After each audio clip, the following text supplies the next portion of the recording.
ஸ்மூத்தாக டர்ன் பண்ணு.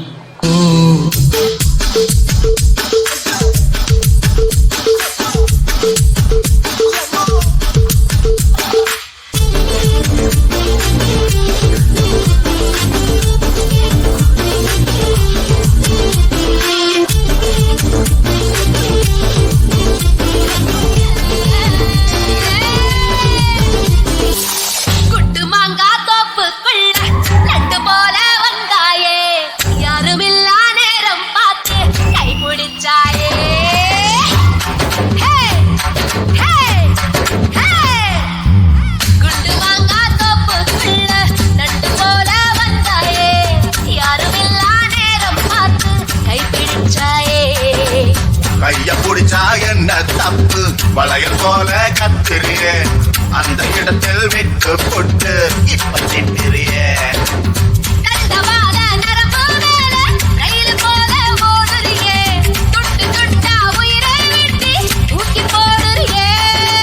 வெய்ய கால வேர்வை போல மார்பு மேல பூக்குறியே, எந்த கண்ணின் இமையை திறந்து எட்டி பாக்குறியே.